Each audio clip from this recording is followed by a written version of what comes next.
Stop the fight. The New York Knicks making quick work of the Atlanta Hawks in Game 6 of the first round. An OG3 already had this one well out of distance. Then in transition, it's Brunson to Bridges. A halftime lead, a postseason record. 47 at the break. The Knicks leading by as many as 61. The largest lead in a postseason game in the play-by-play era. This also marks 140, the most points in a postseason game in Knicks franchise history, and most of those coming with starters on ice in the second half. CBS NBA analyst John Gonzalez and Noah Buono in to react. And guys, there's lopsided, then there's this, whatever that was. Knicks by a million, shooting it fantastic from the field. You got Cat with a triple-double with just 4 shots from the field. John, I feel like the headline was written about 12 minutes into this one. What does it read? Yeah, that the Knicks were spectacular, not just in this game, but in this series. Yes, they lost 2 games, but they lost both of those games by 1 point each, right? So I thought that this thing was going to go 7. I thought that the Hawks would put up a fight. And despite the fact that they got 2 games off of the Knicks, this was really a no contest. The Knicks were just clearly better than the Hawks in this series. The Hawks didn't have enough offense. And then the Knicks defense is the thing that was most impressive to me, because it was a little suspect at times this season. They didn't play well against teams that were 500 or better. They only broke even during the regular season against those teams. So I wanted to see what it would look like once they got into the postseason. And so far, first round, I mean, they've got more work to do. We'll see how it goes in the second round. But against the Hawks, to hold them, in this game to under 100 points and just dominate at both ends of the floor, they won everywhere. And one more thing I wanted to highlight, Karl Anthony Towns finally kind of like playing through him and taking some of the offensive onus off of Jalen Brunson. That's a big win for the Knicks going forward. So they look fantastic right now. Yeah, I completely agree. I actually am just like sitting back laughing at the day-by-day, game-by-game overreactions that we constantly get during these series. Because if you remember, when the Knicks went down 2-1 after Game 3, there was a few prominent media members, and I'll quote without any names, "The Knicks are a disappointment. They're on the verge of losing this series." Like, the talk was really, disbelief in the Knicks and what they were about, and then they go on to win these last 3 games by an average of 32 points per game. So they showed you who the better team was all along. They only lost those 2 games by a combined 2 points in games 2 and 3 at the final shot. So, the overreactions just tire me out, because the Knicks were always the better team, and they were trying to figure out how to utilize Jalen Brunson, and they finally got him rolling in Game 5 when he had 39 points, and they were running him a ton of actions, just getting him clean looks. And you saw that in Game 5. That propelled this massive blowout. Honestly, what a disgusting performance just on both sides. Unbelievable credit to the Knicks and Atlanta Hawks. What were we even doing? Why bother showing up? I don't know what to make of it, because it's just flat out embarrassing to come out on your home floor and get steamrolled within the first 6 minutes. I think the broadcast stopped keeping track, but it was a 39-4 extended run midway point of the second quarter over a 10-minute span.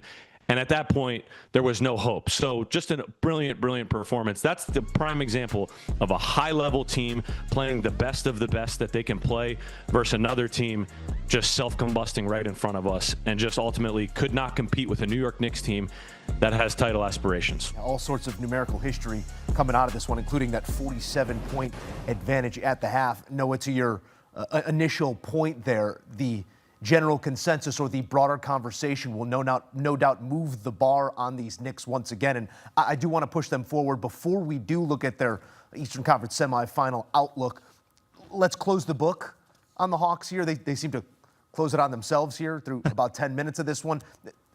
This is going out on a different type of note. I'm not sure if it lingers, but at the same time, this was such a season of transition. You have a star jettisoned. You have a moving expectation. Noah, how do they become more than a happy to be here team, if that's putting it eloquently?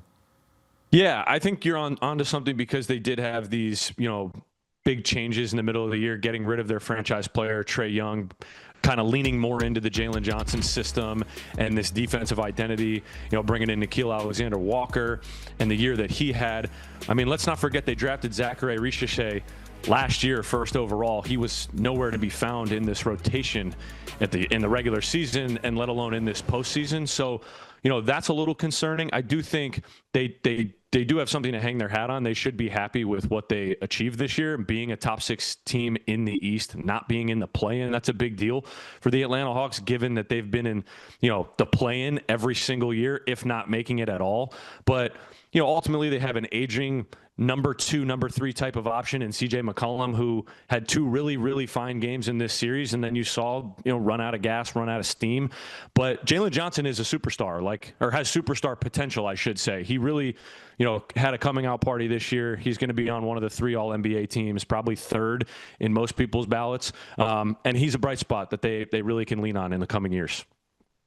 Yeah, I think the Hawks had a good season. I mean, look, this is not the way that they wanted the season to end, but it's certainly still a good season. After the All-Star break, they had the 4th best record in the NBA behind the Spurs, the Thunder, and the Celtics. Now, this was the kind of crash out that might linger a little bit, but the building blocks there in Atlanta are good. As Noah said, Jalen Johnson, fantastic, going to make All-NBA most likely. Nickeil Alexander-Walker, they get him from Minnesota, where he was a really useful bench player, but he levels up into a plus-level starter. He wasn't great in this series, but I still like him. They need to improve that front court. They have to decide what they're going to do with CJ McCollum, who's really just a throw-in, like an expiring contract in that trade deal, and he's a free agent now. They might want to keep him around. Kuminga has a team option. The good news here is that front office, led by Ansi Saleh, is a really smart group of people. And thank you, Joe Dumars, they get the better of either the Pelicans or the Bucks pick. And if it's the Pelicans pick, right now it's got about a 29% chance at landing in the top 4, outside 7% chance at landing at number 1. So there's some nice things to be encouraged by if you're Atlanta. Not this series necessarily, and certainly not this game, but moving forward, especially with Jalen Johnson being a superstar. Yeah, you could do worse than being the Atlanta Hawks right now.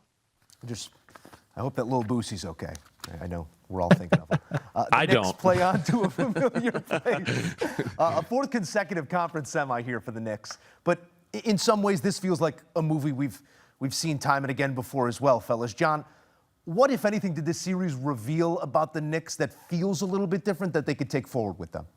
2 things. One, as I mentioned, the defense. The defense, I wasn't sure about. It had little fits and starts during the regular season. It really improved as the season went on, but I wanted to see them do it against a good team. And despite the fact that the Hawks are limited offensively, this is a good first step for that Knicks defense. And then the other thing is Karl Anthony Towns, because coming into the postseason that Jalen Brunson's the guy, right? And they're going to put a lot of the offensive onus on Jalen Brunson. I wanted to see Karl Anthony Towns really step forward as a 1A option. And early in the series, he'd have a good first half or a good second half in games 1 and 2. And then as the series continued, he started putting it together in total over an entire game. And he had his 2nd playoff triple-double in this series. And he joins only Walt Clyde Frazier as the only 2 Knicks in Knicks history to have multiple triple-doubles, not just in a series, but in the playoffs period. So Karl Anthony Towns emerging as a guy who can really be relied on is huge for the Knicks going forward. Now, Mikal Bridges, a little iffy at times, had a good game tonight. Everybody had a good game tonight. They need Bridges to be able to play at both ends of the floor. But OG Anunoby also, he was, I think, the most consistent player for the Knicks in this entire series. So having 3 guys at least in Jalen Brunson, Cat, and OG Anunoby, who you can count on, along with that defense, that's something to start. Yeah, and as John mentioned, the defense, if I had to give 2 things, I'd go right where John was with the defense. I mean, you saw it in the first 6 minutes of the game. That was a near pristine, perfect game that you could ask for the New York Knicks defense to play. And John's right. The Atlanta Hawks offense ran out of steam, gas. They didn't really have much to offer. It's not like they were going up against a potent, Jason Tatum or Jaylen Brown type of team. So, it might have looked a little bit, even better than what it will in the coming rounds. But on top of that, it's OG Anunoby for me. Like when you have a guy like that that's not necessarily looked at as your 2nd option and really is just, maybe your 3rd option. If Mikal Bridges is playing better, maybe he jumps OG Anunoby sometimes, behind Jalen Brunson and Karl Anthony Towns. But what OG Anunoby is doing in this postseason, they've played 6 games, is remarkable. And if he continues to play like this and he can stay healthy and on the floor for the New York Knicks, the versatility that he brings on not just defense, but the way he's playing offensively, and You heard him after the first quarter, in the sideline interview, and he's just talking about, I just work on my game. And you can see that. It is very simple why he is playing so good. He has worked on his game. He is unbelievably confident. And his size and his physicality and his approach with whoever is in front of him does not matter. He is going right through your chest. He's knocking down open shots. And I think when you have a piece like that, if Karl Anthony Towns is 1A or 1B to Jalen Brunson, and OG Anunoby is now jumping up to that full-blown second option line, that's a big, big deal for the New York Knicks moving forward. That's time on task and some continuity that other teams can't lean on at this point either. We'll see what the Knicks can turn it into. John, Noah, we appreciate the insight.